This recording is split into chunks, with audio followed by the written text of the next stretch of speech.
Masalah utang negara bukan cuma masalah ekonomi, tapi masalah besar buat ketahanan nasional, kedaulatan negara, dan kesejahteraan rakyat. Sebab ancaman untuk memecah belah NKRI itu bukan cuma teroris yang dananya belum seberapa. Betul itu ancaman, tapi di zaman now, ancaman ketahanan nasional yang paling besar untuk menghancurkan keutuhan NKRI adalah ekonomi lewat utang. Menghancurkan negara tanpa sebutir peluru. Penjajahan zaman dulu jurusnya divide et impera, divide and conquer, pecah belah dan taklukkan. Penjajahan zaman now, pecah belahnya lewat ekonomi, utang yang tak mampu dibayar. Menaklukkannya bukan dengan tentara, tapi lewat bankster berbaju IMF. Dengan persenjataan seperti apapun, kalau kita sudah nggak bisa bayar utang, kita nggak akan bisa melawan. Utang kalau zaman dulu lewat pinjaman dari IGGI, CGI, dan lain-lain. Bunganya sangat rendah. Itu pun mereka udah untung besar. Karena uang buat utang itu sebenarnya cuma penggandaan uang giral atau uang elektronik lewat sistem perbankan fractional reserve. Uang dolarnya nggak pernah dicetak. Mereka nggak pernah keluar duit sepeser pun buat kasih utang pada kita. Tapi masih mendingan, utangnya sama organisasi. Kalau mau negosiasi, lunasi utang masih terkontrol. Di era reformasi ini, utangnya pada para investor di pasar modal, bunganya jauh lebih tinggi. Dan sudah nggak bisa dikontrol lagi. Nggak ada negosiasi, nggak ada pemotongan utang. Satu-satunya cara cuma buyback di harga premium.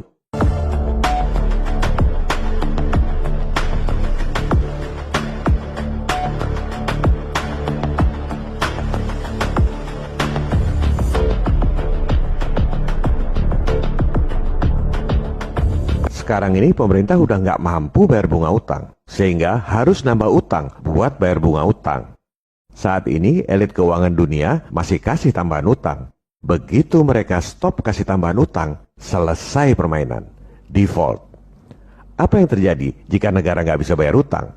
Tekanan internasional. IMF masuk pura-pura nolong. Padahal sebenarnya ngerampok habis-habisan.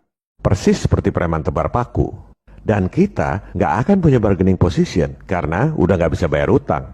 Dengan alasan meningkatkan GDP, sumber daya alam kita habis dikeruk asing. Karena definisi GDP itu termasuk pendapatan perusahaan-perusahaan asing. Kita nggak bisa nolak. Tambang-tambang diserahkan pada asing dengan alasan GDP.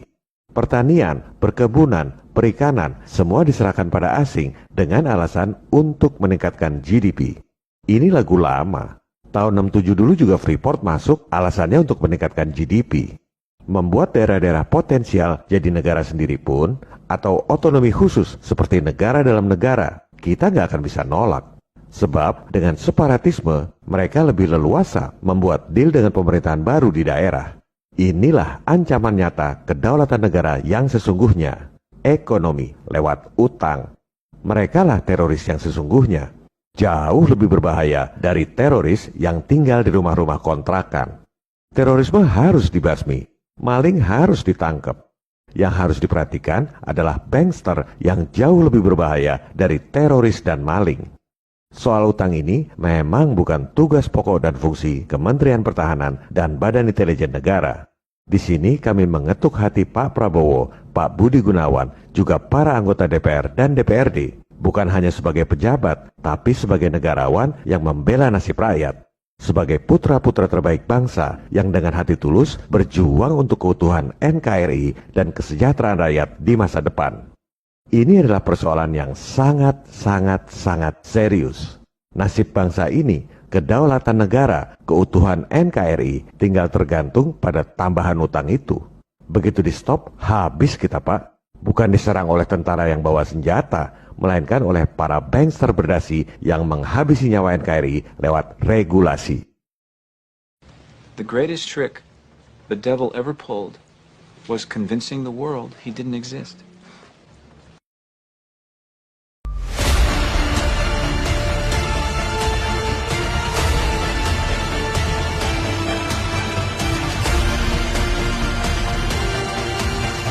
Mengapa kami begitu gigih menyampaikan hal ini? Kami ini bukan cebong, bukan kampret, bukan kadrun. Kami nggak punya motif tersembunyi untuk ekonomi maupun politik. Kami nggak cari panggung karena ingin jabatan. Kami adalah anak-anak bangsa yang menyampaikan suara kebenaran untuk mencerdaskan kehidupan bangsa, serta mengawal tujuan bernegara melalui investigasi jurnalistik yang bisa dijadikan rujukan untuk menyelesaikan persoalan bangsa. Salah satu contoh investigasi jurnalistik adalah yang dilakukan oleh 2 orang wartawan The Washington Post, membongkar skandal Watergate. Itu terjadi karena para elit lokal di Amerika menindaklanjuti informasi Watergate itu. Kalau investigasi jurnalistik itu tidak ditindaklanjuti, dipetieskan, nggak akan ada skandal Watergate. Cuma bedanya, soal utang ini bukan skandal untuk menjatuhkan pemerintahan. Yang berbuat skandal itu adalah elit keuangan global. Elit lokal, termasuk para pakar, profesor, doktor, dan lain-lain, nggak sadar mengikuti sistem. Sehingga semua orang bekerja tanpa sadar untuk kepentingan elit global. Dalam kasus Watergate, 2 wartawan itu sebenarnya juga dapat bocoran dari orang misterius yang kemudian dijuluki Deep Throat. Karena dia menyamarkan suara waktu kasih informasi. Ketika itu orang nggak tahu siapa itu Deep Throat. Dan nggak penting. Karena yang penting apa yang dia sampaikan itu terbukti akurat. Baru 30 tahun kemudian setelah kadaluarsa, si orang misterius itu ngaku. Ternyata dia adalah orang kedua di FBI. Kalau bukan orang dalam, nggak akan tahu informasi Watergate. Begitu juga soal utang ini. Kalau bukan praktisi di lapangan, di bidang pendanaan dan financial engineering yang biasa berinteraksi dengan para bankir elit di pasar modal internasional, nggak akan tahu skema ini. Mau profesor, doktor yang titelnya numpuk pun, kalau cuma pinter textbook, nggak akan tahu. Karena memang nggak diajarkan di sekolah. Oleh sebab itu, mohon kiranya agar Pak Menhan, Pak Kepala BIN, para anggota Dewan, putra-putra terbaik bangsa, mencek kebenaran informasi yang kami sampaikan ini. Sekali lagi, bukan dengan nanya pada pakar yang cuma pinter teori textbook, melainkan dengan memverifikasi fakta-fakta dokumen yang kami sampaikan. Ini adalah fungsi intelijen alias kecerdasan. Kenapa kita utang pada asing? Karena sebagian besar orang, termasuk para pakar yang cuma pinter textbook, mengira bahwa untuk nyetak duit itu harus punya aset emas atau sumber daya alam. Kita ini miskin, aset kita nggak cukup, makanya kita ngutang. Mari kita buktikan bahwa asumsi, persepsi, dan teori tersebut tidak sesuai dengan fakta di lapangan. Kita gunakan fakta dokumen yang kredibel. Jangan hanya pendapat pakar, profesor, doktor yang cuma pinter textbook. Silakan buka laporan keuangan dari 3 bank sentral. Bank Indonesia atau BI, Federal Reserve atau Fed, dan Bank Negara Malaysia atau BNM. Neraca itu terdiri dari aset dan kewajiban. Kita lihat di bagian kewajiban, jumlah uang dalam peredaran di 3 bank sentral tersebut. Kemudian, lihat di bagian aset, apa aset yang merupakan dasar untuk menerbitkan uang? Emas? Bohong. Aset untuk menerbitkan uang adalah bon utang tanpa agunan. Di buku BI, namanya doang keren. Aset keuangan untuk pelaksanaan kebijakan moneter. Ini aset terbesarnya. Aset yang jadi dasar untuk pelaksanaan kebijakan moneter, termasuk menerbitkan uang, adalah bon utang tanpa agunan. Pendidikan sekolah menyebutnya sebagai surat berharga. Seolah-olah bon utang tanpa agunan itu lebih berharga dari emas. Itulah hebatnya Wall Street. Sekolah-sekolah mengajarkan teori-teori yang menguntungkan mereka. Sehingga semua orang bekerja tanpa sadar untuk kepentingan mereka. Di buku Fed disebutnya Treasury Securities. Keren, seolah-olah secured, aman. Padahal itu bon utang tanpa agunan. Bank Negara Malaysia ini lebih tricky. Nyebutnya Gold and Foreign Exchange. Seolah-olah emasnya banyak. Di situ ada tulisannya, keterangan di butir 3. Kita buka keterangan butir 3 itu. Ternyata goldnya cuma 1,9%. Yang terbesar adalah foreign securities, bon utang asing tanpa agunan. Mau bukti apa lagi? Sudah dikasih bukti di depan mata pun, orang-orang masih nggak ngerti juga. Oleh sebab itu, yang dibutuhkan adalah investigasi intelijen atau kecerdasan. Orang-orang yang IQ jongkok nggak bakal ngerti. Seperti yang dikatakan oleh Mark Twain, lebih mudah menipu orang ketimbang meyakinkan orang bahwa dia sudah ditipu.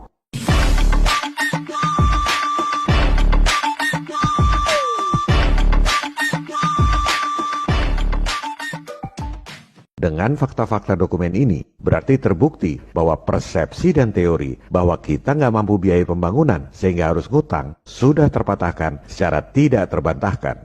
Supaya negara terus tergantung pada utang, mereka mempropagandakan soal hyperinflasi supaya orang ketakutan. Seolah-olah kalau nyetak duit sendiri itu inflasi, kalau ngutang nggak inflasi.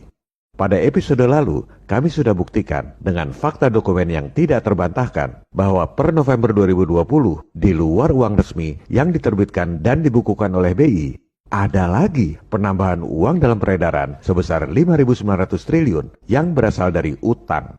Baik nyetak duit sendiri maupun utang, sama-sama nambah uang dalam peredaran, sama-sama inflasi. Terus, buat apa ngutang? Ini semua data resmi dari BI, tapi nggak ada satupun orang yang sadar bahwa utang itu mengakibatkan inflasi. Kebohongan global ini harus segera diakhiri sebelum terlambat, sebelum kita menyerahkan kedaulatan negara akibat nggak bisa bayar utang. Jangan harap ada solusi dari Menkeu. Solusinya cuma nambah utang buat gali lubang tutup lubang, tanpa memikirkan bahwa begitu utangan di stop, kita menyerahkan kedaulatan negara pada asing lewat regulasi. Ini merupakan bahaya laten buat ketahanan nasional dan kedaulatan negara.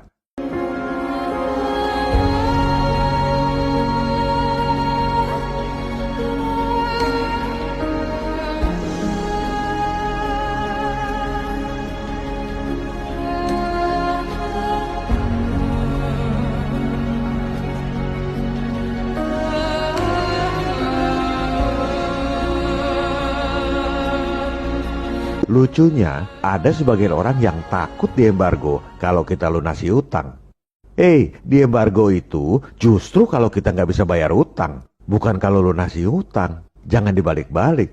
Sama bodohnya dengan bilang, jangan lunasi utang bang, nanti banknya marah, mereka kirim debt collector. Padahal debt collector itu datang justru kalau kita nggak bisa bayar utang. Tadinya kami mau bahas cara menggandakan uang dolar 25 kali lipat di Indonesia tanpa menggunakan bank sentral.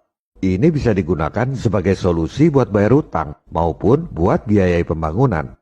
Tapi percuma bicara solusi kalau sebagian orang masih nggak sadar bahayanya utang buat kedaulatan negara dan sebagian lagi ketakutan diembargo kalau bayar utang.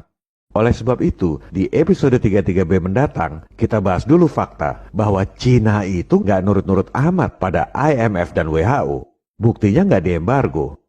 Mereka bermain dalam sistem, dapat untung dengan mempermainkan sistem. Itu tujuan kita.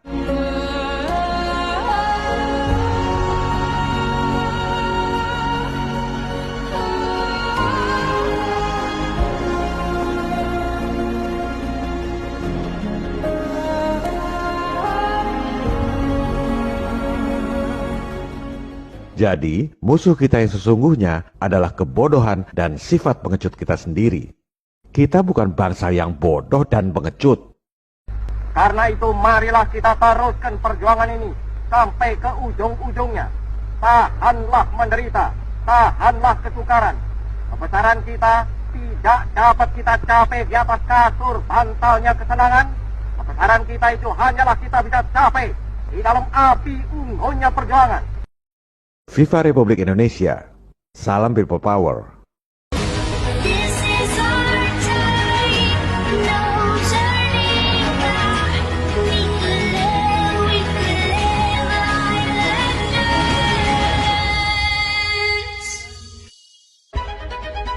Fate falls hard on our shoulders, but legends never die.